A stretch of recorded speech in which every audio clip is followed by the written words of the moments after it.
Vous avez déjà entendu parler de la mafia PayPal? Oh, rien de spécial, hein, c'est juste un groupe d'oligarques sud-africains héritiers directs de l'apartheid qui a infiltré la Maison-Blanche.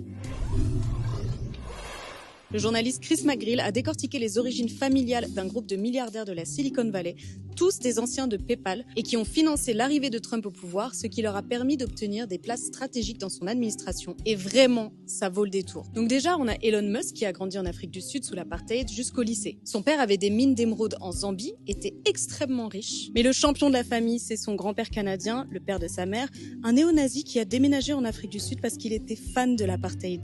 Pas mal comme héritage familial, non? Alors, est-ce que ça se traduit dans sa vision du monde et son idéologie?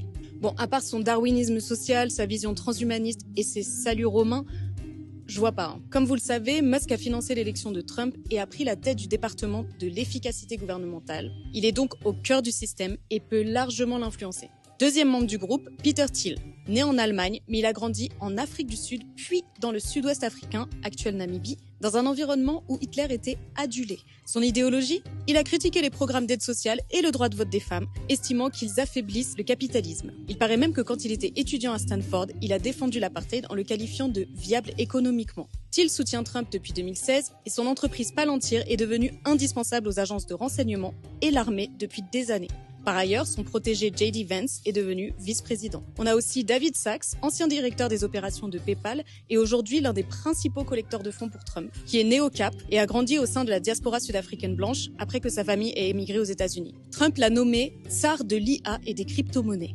Un quatrième membre de la mafia PayPal, Roelof Botha, petit-fils de Pik Botha, dernier ministre des Affaires étrangères du régime de l'apartheid, et ex-directeur financier de PayPal, est resté plus discret politiquement tout en étant proche de Musk. Quand on voit les origines de ce groupe et leur idéologie, on comprend que c'est pas juste des entrepreneurs devenus ultra riches, c'est un projet politique. Un projet qui s'inscrit dans une continuité historique. L'apartheid, c'était un système de domination raciale où une minorité blanche contrôlait l'État, l'économie et les ressources, et justifiait cette domination par une prétendue supériorité naturelle. Aujourd'hui, ils ont remplacé l'État par la Silicon Valley, les ressources minières par la data et les armes par l'IA. Mais la logique reste la même. Un monde où une élite, toujours blanche, toujours masculine, impose ses règles, où la démocratie est vue comme un obstacle et où la technologie sert à renforcer le pouvoir de quelques-uns au détriment des autres.